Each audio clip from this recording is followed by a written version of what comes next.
मी सहज काही मित्रांच्या बरोबर गप्पा मारत होतो. प्रश्न असा निघाला की कोरोनाच्या दरम्यान अनेक मंदिरं बंद आहेत, अनेक मठ, अनेक धर्म संकल्पना, यात्रा, वारी हे सगळं बंद आहे. मी म्हटलं त्यामुळे बिघडलं काय? त्याचं म्हणणं असं की तो मित्र म्हणतो की जर धर्माचा आधार माणसाला नसेल, तर श्रद्धेचा आधार नसेल, तर अनेक मानसोपचार केंद्र खोलावी लागतील. आणि याचा जर गांभीर्याने विचार केला तर हा मित्र म्हणतो त्यामध्ये थोडंसं तथ्य आहे असं मला वाटतं. तो म्हणतो की तुमच्यासारख्या विचारवंताच्या जीवनामध्ये परिवर्तन हे निश्चित ठरलेलं आहे. त्यामुळं तुमच्या काही जीवनातील अनुभव जर तुम्ही शेअर केलेत, ते उलट चुकीच्या मार्गाने जाणाऱ्या साधकांना मार्गदर्शन करणारे ठरतील. आपण वाईचे तर्कतीर्थ लक्ष्मण शास्त्री जोशी हे प्रारंभी जे आले ते एक साधक म्हणून आले आणि तिथल्या एका संन्याशाच्या मार्गदर्शनाखाली उपासक म्हणून ते काही दिवस काढत होते. जसजसे ते मोठे झाले, नंतर मग मानवेंद्र रॉय यांच्या विचारांच्या प्रभावाखाली आले, त्यावेळी त्यांची भूमिका फार वेगळी होती. अशा भूमिका बदलता येतात. अरविंद महर्षी प्रारंभी जे होते ते जहाल देशभक्त होते, अतिशय ब्रिलियंट केम्ब्रिजचा विद्यार्थी, ट्रायपॉस मिळालेले होते. पण 40 वर्षानंतर त्यांच्यातलं परिवर्तन हे महर्षी म्हणून झालं. तर मी असं म्हणतो की आज पुरोगामी विचारांची गरज आहे समाजाला. समाजाला धर्मांधतेपासून दूर करण्यासाठी, अंधश्रद्धेपासून दूर करण्यासाठी लोकांना काही तुम्ही मार्ग जो आहे तो मार्ग प्रभावीपणे मांडलाच पाहिजे. त्याचबरोबर हेही खरं आहे की काही तुम्ही गोष्टी स्वतः केल्याशिवाय त्या नाकारण्याचा अधिकारही तुम्हाला नाही. उदाहरणार्थ काही उपासना, म्हणजे माझ्या वैयक्तिक जीवनामधलं सांगतो की मी साधक म्हणून माझ्या उपासनेची विवेकानंदांचा भक्त म्हणून सुरुवात झाली आणि मग पुढं Stephen Hawking, Bertrand Russell, Manvendra Roy या सगळ्या विचारामुळं, वैज्ञानिक विचारामुळं मताशी माझी थोडी चेंज झाली. त्याचा अर्थ मी असत्याचा मागोवा घेतला, आधार घेतला असा नव्हे. प्रामाणिकपणे सत्याचा मागोवा घेतला. ज्ञानाच्या उकल प्रक्रियेमध्ये काही गोष्टी आल्या. त्यामुळे भूतकाळामध्ये नेमकं काय अनुभवलं हे सुद्धा मला शेअर करावं असं वाटतं. या मित्रांचा आग्रह आहे तो एका दृष्टीतून बरोबर आहे. मी वयाच्या 14व्या-15व्या वर्षी दत्ताबाळांच्या कॉन्टॅक्टमध्ये आलो. त्याच्या अगोदर आर्य समाजमध्ये, कोल्हापूरच्या आर्य समाजमध्ये राहत असलेले स्वामी मुक्तानंद हे मॉरिशसचे संन्यासी होते. ते गायत्री उपासक होते, अतिशय निस्सीम भक्त होते. त्यांचा माझा पहिला परिचय झाला होता आणि त्यांनी मला गायत्री मंत्राची दीक्षा 15-16व्या वर्षी दिली. मी त्यावेळी काकू करत होतो. मी म्हणत होतो नको, मला काय वेळ नाही, मी शिवाजी टेक्निकलचा विद्यार्थी आहे, मला मशीन ड्रॉइंग, लेथ, हे सगळे या याच्यामध्ये मला वेळ मिळत नाही, मला ते शक्य नाही. पण त्यांनी आग्रहाने दत्ताबाळांच्या मला तो मंत्र दिला आणि त्यापासून आजपर्यंत मी तो मंत्र करतो. म्हणजे किती वर्ष जवळजवळ झाली? जवळजवळ 50 ते 55 ते 60 वर्ष मी गायत्री मंत्र करतो. का करतो? माझी अशी एक श्रद्धा आहे की कुठलाही मंत्र, कुठलाही जप ही एक ऑटो सजेशन आहे.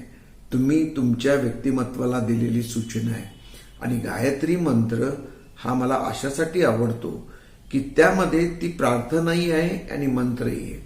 ती प्रार्थना आहे पण वैयक्तिक हिताची नाही, सामुदायिक हिताची प्रार्थना आहे. बहुजनांचं हित त्यामध्ये अपेक्षित आहे. उदाहरणार्थ गायत्री मंत्र असं म्हणतो की ओम भूर्भुवः स्वः तत्सवितुर्वरेण्यं भर्गो देवस्य धीमहि धियो यो नः प्रचोदयात्. म्हणजे ही पृथ्वी, आंतरिक जगत आणि त्याच्यावरचं जगत, सूक्ष्म जगत, ह्या तिन्ही जगांना उजळवणाऱ्या हे ज्ञानसूर्या आमची बुद्धी प्रचोदित कर. यामध्ये माझी बुद्धी प्रचोदित कर असं या मंत्रामध्ये नाहीये. सगळ्यांच्या सामूहिक कल्याणाचा हा मंत्र आहे. त्यामुळे मला तो आवडला. मी तो मंत्राचा जप करत होतो. साधारणपणे 1.5-2 कोटीपर्यंत माझा आतापर्यंत जप झाला असेल. मध्यंतरी मी 24 लाखाचं पुरस्चरण करायचं म्हणून भरपूर जप करत होतो. हा मंत्र नेमका काय आहे? गायत्री मंत्र हा विश्वामित्र या क्षत्रिय राजाला स्फुरलेला मंत्र आहे. म्हणजे ऋषींना ध्याना अवस्थेमध्ये जे काही उत्स्फूर्तपणे त्यांच्या मुखातून बाहेर पडणारे ह्या ज्या प्रार्थना आहेत त्याला आपण मंत्र म्हणतो. आणि म्हणून या विश्वामित्रांना स्फुरलेल्या मंत्राचं ज्या वेळेला आम्ही म्हणून बघतो त्यावेळी ती शास्त्रशुद्ध माहिती पाहिजे. म्हणून मी गायत्री उपासनेबद्दलची अनेक निरनिराळ्या पद्धतीने शास्त्रशुद्ध अभ्यास केला आणि त्याच्यावर मी गायत्री उपासना नावाचं एक पुस्तकही मी लिहिलेलं आहे. आता या गायत्री उपासनेचे नेमकं भारतीय संस्कृतीमध्ये स्थान फार मोठं आहे की अनेक आध्यात्मिक साधकांनी गायत्रीची उपासना केलेली आहे आणि गायत्रीच्या उपासनेनंतर त्यांना काही वेगवेगळ्या प्रकारची अनुभूती आली. याचा विचार करताना मला असं वाटतं की गायत्री मंत्र हा एक वेगळ्या प्रकारची स्पंदनं व्यक्तिमत्वामध्ये निर्माण करतो. ही स्पंदनं जी असतात स्पंदनांकाचं जग सगळं आहे. म्हणजे पतंजली ऋषींनी पतंजली योगसूत्रामध्ये जात्यंतर परिणाम हा प्रकृती आपुरात असे त्याच्यामध्ये सूत्र सांगितलेलं आहे. याचा अर्थ असा की आंतरिक स्पंदनांकाच्या प्रवाहामुळं जातीमध्ये रूपांतर होतं, परिवर्तन होतं. म्हणजे आपण सुरवंटाचं रूपांतर फुलपाखरामध्ये होतं. ही जशी प्रक्रिया आहे तसं मानवी व्यक्तिमत्वामध्ये ज्या वेळेला गायत्रीच्या सर्वोच्च स्पंदनामुळं तुम्ही तो अनेक वेळा वारंवार रिपीट करता त्यावेळी ते वाढलेल्या स्पंदनांकामुळं तुमचं व्यक्तिमत्व पशुपासून माणसाकडं, माणसापासून देव माणसाकडं रूपांतरित होतं. याचा अर्थच असा की तुमच्यामधले जे बेसर इन्स्टिंक्ट आहेत म्हणजे काम, क्रोध, मद, मोह, मत्सर हे भारतीय संस्कृतीमध्ये धर्म, अर्थ, काम, मोक्ष याला एक महत्वपूर्ण स्थान आहे. धर्मालाही स्थान आहे, काम प्रेरणेलाही स्थान आहे आणि मोक्षालाही स्थान आहे आणि अर्थप्राप्तीलाही स्थान आहे. तर या सगळ्यातून जीवन सुखमय व्हावं हा त्यातला मार्ग आहे. माझं वैयक्तिक मत असं आहे की ब्रह्मचर्य, गृहस्थ, वानप्रस्थ आणि संन्यास हे जे 4 आश्रम पूर्वीपासून आपल्या मनावर रुजवलेले आहेत त्यामधला संन्यास आश्रम हा आत्ताच्या काळाला योग्य आहे असं माझं मत नाही. आणि भगवी वस्त्र घालून खऱ्या हिंदू धर्माचे धिंडवडे काढणारे अनेक साधू संत मी बघितलेले आहेत आणि ते बघितलं की उभं घेते. संन्याशांनी सर्व संघ परित्याग करायचा असो पण ज्यावेळी संन्यासाला राजकीय खुर्चीचाही मोह पडतो, त्याला मुख्यमंत्री पदी पाहिजे असतं, भारताच्या लोकसभेमध्ये सुद्धा त्याला खासदारकी पाहिजे, खासदारकीला मिळणारे सगळे आर्थिक फायदे भोगायचे असतात, त्यावेळी त्यांना संन्यासी का म्हणायचं? माझं तर म्हणणं आहे त्यांनी संन्यासाची वस्त्र उतरवावी, दाढी वगैरे काय असेल ती उतरवावी आणि त्यांनी करावं. इव्हन रामदेव बाबासारखी माणसं ही ढोंगी संन्यासी आहेत. भगवं वस्त्र घातलं म्हणजे ते संन्यासी होतात असं नाही. ते मार्केटिंग मॅनेजर आहेत. अर्थप्राप्तीच्या मागं लागलेला हा संन्यासी असू शकत नाही. आणि त्याचप्रमाणे आपण आसाराम बापूंची कथा ऐकली, अनेकांच्या कथा ऐकल्या, हे सगळं बघितलं की उभं घालणार आहे. खरे संन्यासी आहेत, हिमालयात आहेत. कुंभमेळ्यामध्ये सुद्धा तुम्हाला दृष्टी असेल तर ते बघता येतील.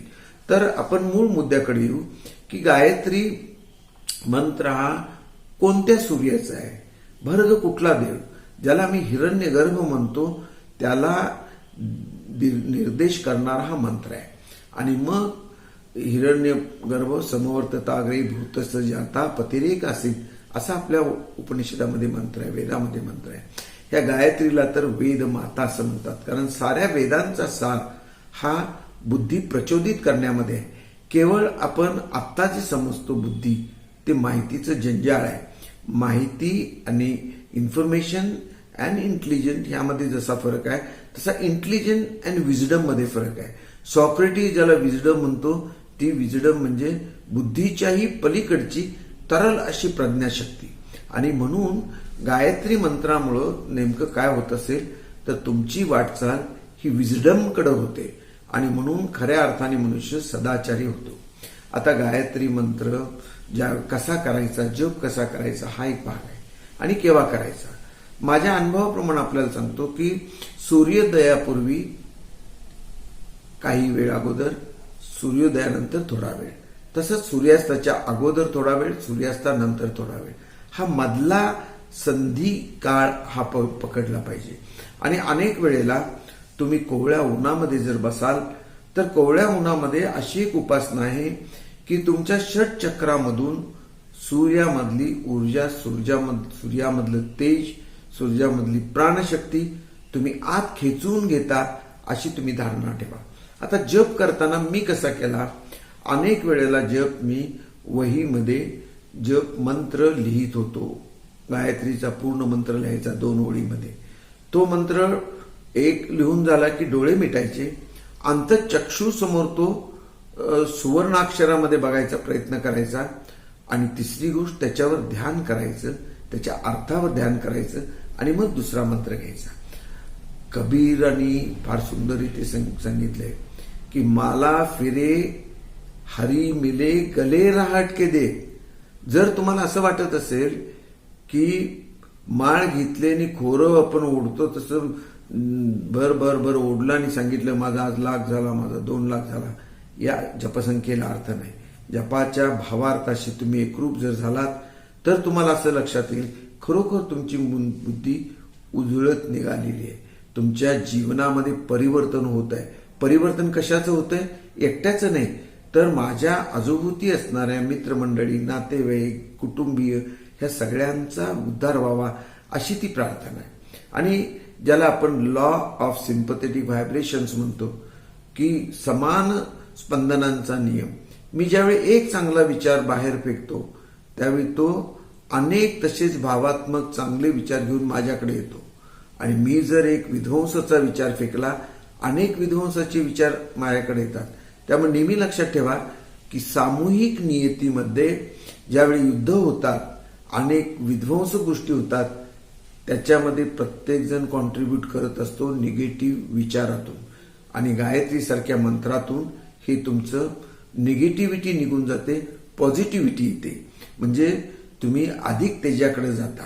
आता गायत्री मंत्र या पद्धतीने केल्यानंतर पुढचा भाग असा असतो की इनिव्हेटेबली तुमच्या मेंदूमधली असलेली रचना असो, तुमच्या शरीर अंतर, तुमचं व्यक्तिमत्व म्हणजे प्राणमय कोश, मनोमय कोश, आनंदमय, विज्ञानमय या पंचकोशामध्ये सुद्धा एक वेगळं परिवर्तन, एक वेगळं तेज यायला लागतं. आणि मग तुम्हाला वेगळ्या पद्धतीच्या अनुभूती यायला लागतात, ज्याला क्षुद्र सिद्धी म्हणतो त्या यायला लागतात. पण यासाठी गौतम बुद्धांनी सांगितलेला अष्टांग मार्ग किंवा पतंजलीमध्ये वर्णन केलेले जे यम नियम आसन आहे हे आपण नित्य नियमाने करण्याची गरज आहे. यम आणि नियम विशेषतः तुम्ही पाळाल तर तुमच्या मंत्रांना एक वेगळ्या प्रकारची आंतरिक शक्ती, निसर्ग शक्ती मिळते आणि त्या निसर्ग शक्तीला काही वेळा तुम्ही चमत्कार म्हणता. म्हणून व्यक्तीमध्ये ज्या वेळेला एकाग्रतेची ताकद येते त्यावेळी अनेक लहान मोठे चमत्कार त्याच्यातून घडतात. लोकांना असं वाटतं की अरे या वयाला या माणसाची मेमरी कशी इतकी चांगली आहे, या वयाला इतकं लिखाण चांगलं कसं करू शकतो, बोलू कसं शकतो. या सगळ्याचं कारण ही वेदमाता गायत्रीची उपासना आहे. आता यानंतरचा जो भाग आहे की असं म्हणतात की पुरश्चरण करावी 24 लाखाचं वगैरे, त्यानंतर या काही गोष्टी होतात. तर गायत्री मंत्राचं निश्चितपणे पॉझिटिव्ह रिझल्ट आहेत एवढं मी तुम्हाला 100% सांगतो. याच्या पुढचा भाग असा होता की मंत्र जप झाल्यानंतर विशिष्ट संख्येचा यज्ञ कर.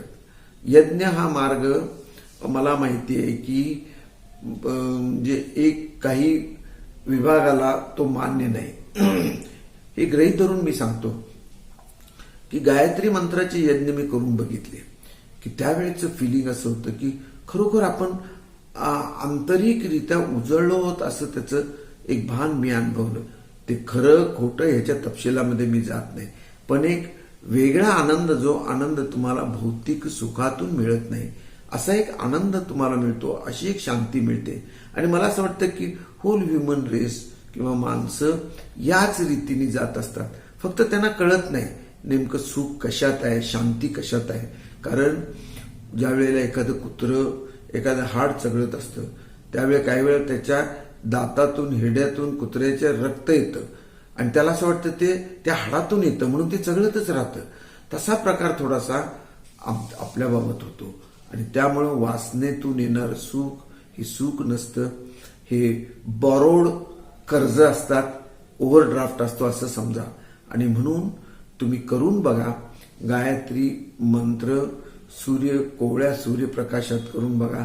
सुरुवातीला तुम्ही स्वतःला ऐकू येईल एवढ्या आवाजात म्हणा, नंतर तो आवाज तुमच्या असं लक्षात येईल की आवाजाच्या पलीकडे तुम्ही जाता आणि मग तुम्हाला असं लक्षात येतं की तो इतका सहज होतो जसं एखादा ढग निळाभोर आकाशामध्ये वाऱ्याच्या प्रवाह असा वाहत जावा आणि जिथं तो बरसायचा आहे तिथं बरसेल, तसं त्या व्यक्तिमत्वाचं होतं.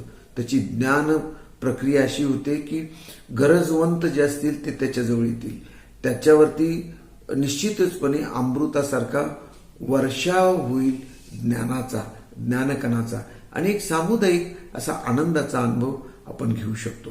त्यामुळे गायत्री उपासना ही उपासना अतिशय भारतीय संस्कृतीमध्ये महत्वाची आहे. प्रार्थना आहे.